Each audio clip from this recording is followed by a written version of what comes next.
Setelah sebelumnya gagal membunuh Muzan, saat ini di dalam ruang tak terbatas milik Nakime, para pemburu iblis tengah saling terpisah satu sama lain. Di sana pertama-tama mereka dihadapkan pada ratusan iblis kuat yang disinyalir memiliki kekuatan setara iblis bulan bawah.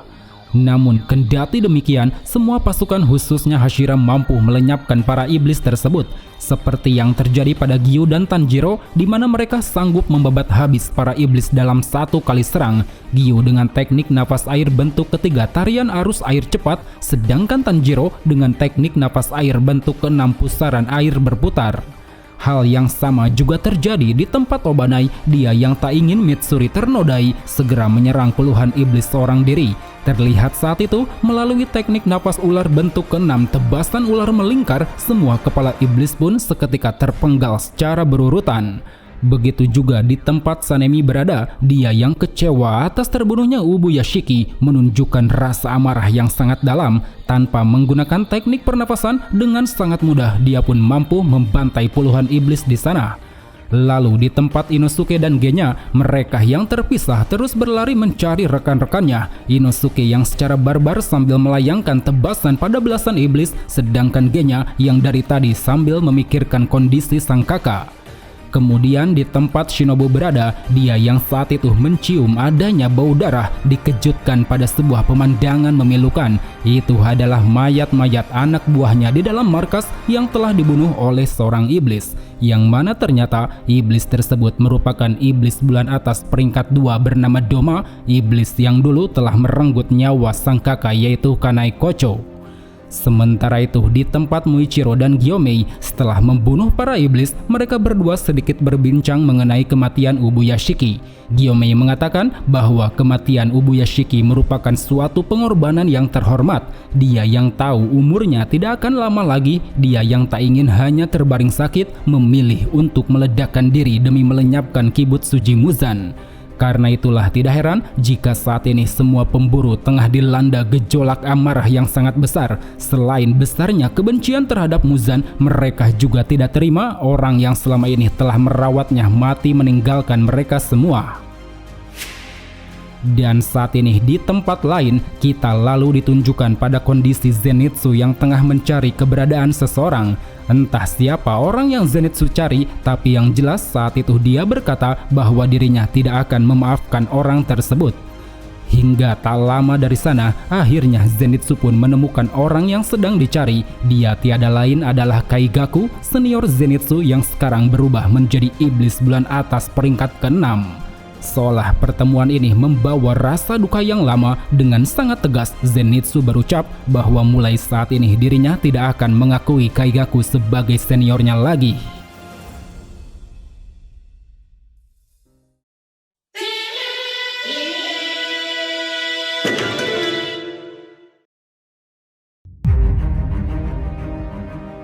Di awal chapter ini kita lebih dulu diperlihatkan pada 3 keturunan Kagaya Ubuyashiki yang masih hidup. Anak tertua bernama Kiriya, sedangkan 2 adik kecilnya bernama Kuina dan Kanata.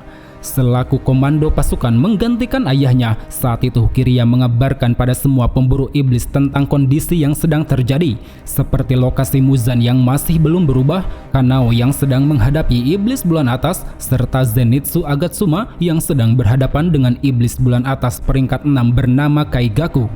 Dan saat ini di medan pertarungan, seakan ingin meremehkan Zenitsu, Kaigaku berkata bahwa Zenitsu masih lemah seperti dulu. Selain hanya bisa menguasai teknik nafas petir bentuk pertama, dia juga belum bisa menjadi seorang Hashira. Di sisi lain, mendengar ejekan tersebut, Zenitsu pun membalas, lebih baik seperti ini tetap berada di bawah daripada naik ke posisi atas hanya karena menggantikan posisi yang kosong. Setelah balasan ejekan itu dilontarkan, sambil berteriak keras Zenitsu lalu bertanya, kenapa Kaigaku yang dulunya bertekad ingin menguasai elemen petir dan ingin menjadi penerus gurunya, kini malah menjadi iblis yang menyedihkan. Terlebih akibat dari hal itu, guru mereka yaitu Jigoro harus mati dengan cara mengenaskan. Dia yang tidak tahan karena Kaigaku menjadi iblis memutuskan untuk bunuh diri dengan merobek perutnya sendiri. Mendengar kenyataan bahwa gurunya telah tiada, rupanya tidak membuat Kaigaku terpukul. Sambil tertawa lepas, dia pun berucap bahwa dirinya tidak bersedih pada nasib yang menimpa Jigoro. Sesuai dengan prinsip hidupnya, siapapun yang tidak menghargainya tidak akan dia pedulikan, dan siapapun yang menghargainya akan dia layani.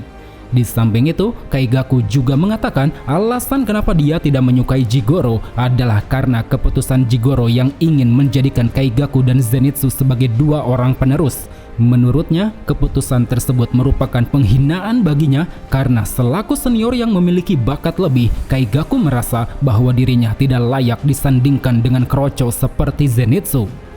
Di sisi lain, mendengar hal itu lantas membuat Zenitsu kian diliputi kekesalan. Dia berucap jika memang dirinya kroco, maka Kaigaku adalah sampah. Karena meski Kaigaku bisa menguasai hampir semua bentuk teknik napas petir, tapi dia tidak bisa menguasai bentuk pertama dari teknik napas petir yang Zenitsu kuasai. Seolah tak ingin disamaratakan, sambil mengeluarkan pedang Nichirin, Kaigaku pun kini mulai melancarkan serangan pada Zenitsu.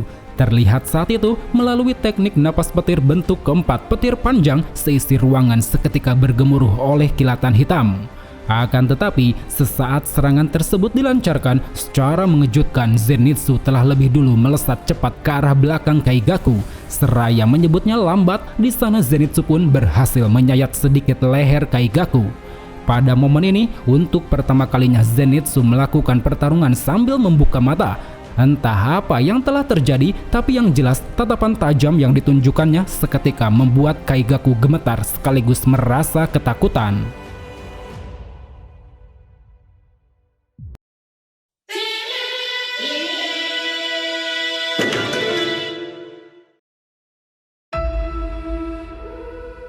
Setelah mendapat serangan dari Zenitsu, Kaigaku tiba-tiba teringat pada kilas baliknya ketika masih menjadi pemburu iblis. Kala itu, meski memiliki bakat yang mumpuni, Kaigaku ternyata menanamkan prinsip yang terbilang pengecut. Hal ini bisa dilihat ketika dia tidak sengaja bertemu dengan iblis bulan atas peringkat pertama Kokushibo.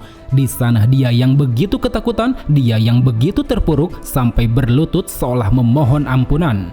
Dan dalam ketakutannya, Kaigaku mau tidak mau harus menerima tawaran Kokushibo untuk menjadi iblis. Hal itu semata-mata dia terima agar bisa terbebas dari kematian. Sesuai dengan prinsipnya, tak peduli harus menundukkan wajah ke tanah, meminum air dari genangan kotor, ataupun harus dihukum karena mencuri uang, selama masih bisa hidup, dirinya akan melakukan apapun untuk bisa bertahan. Terlebih, Kaigaku juga percaya bahwa kekuatan adalah sesuatu yang layak untuk dihormati. Ketika seseorang tidak mengakui kekuatan itu, maka dirinya lah yang akan membuat mereka percaya. Dan kini di hadapan orang lemah seperti Zenitsu, Kaigaku pun mulai menunjukkan amarah yang sangat besar. Baginya, Zenitsu hanyalah seorang kroco. Dia selalu merengek seperti bayi, tidak punya nyali dan tidak memiliki harga diri. Berbanding terbalik dengannya, dia merasa bahwa saat ini dirinya telah setingkat dengan para iblis bulan atas. Jadi sudah sepantasnya jika kemampuan Zenitsu saat ini masih berada jauh di bawahnya. Seolah ingin membuktikan hal itu, Kaigaku kemudian mulai melancarkan teknik-teknik serangan yang mematikan. Dari mulai teknik napas petir bentuk kedua bola petir yang mampu memberi 5 serangan beruntun dalam satu kali tebas. Teknik napas petir bentuk ketiga kerumunan petir yang mampu memberi serangan berputar secara beruntun. Dan juga teknik napas petir bentuk kelima petir panas yang mampu memberi efek panas pada petir sekaligus mampu membakar daging.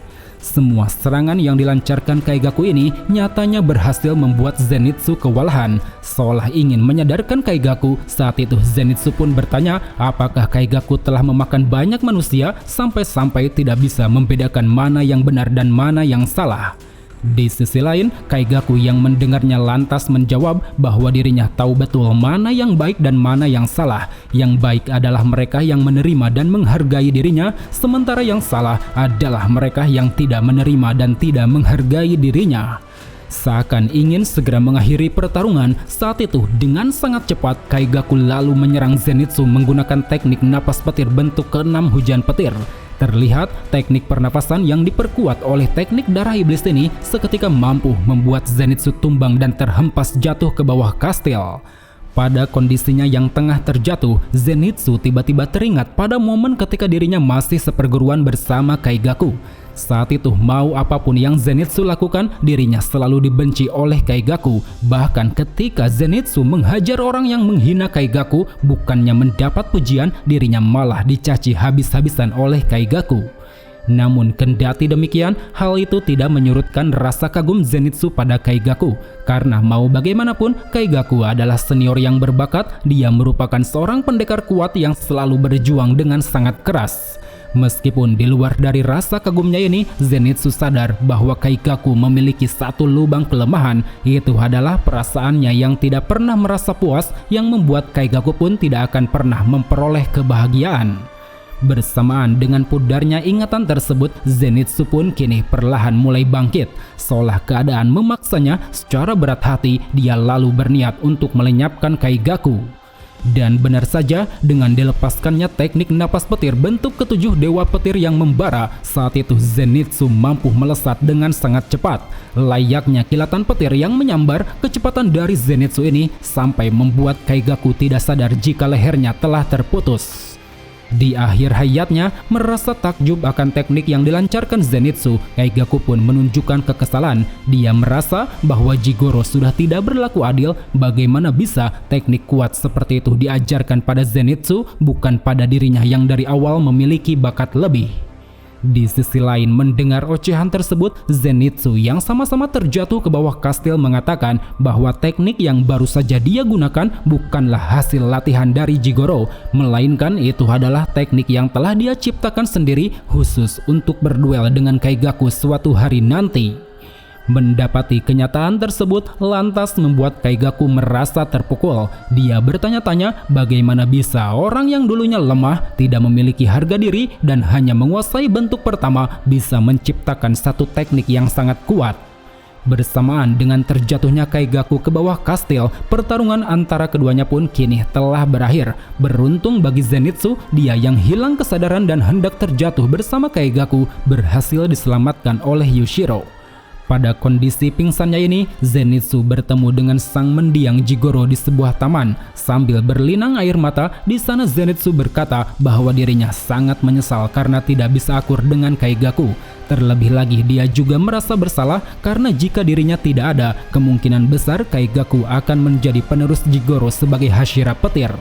Di sisi lain, seolah tak ingin Zenitsu larut dalam penyesalannya, saat itu sambil ikut meneteskan air mata, Jigoro mengatakan bahwa Zenitsu adalah murid kebanggaan dirinya.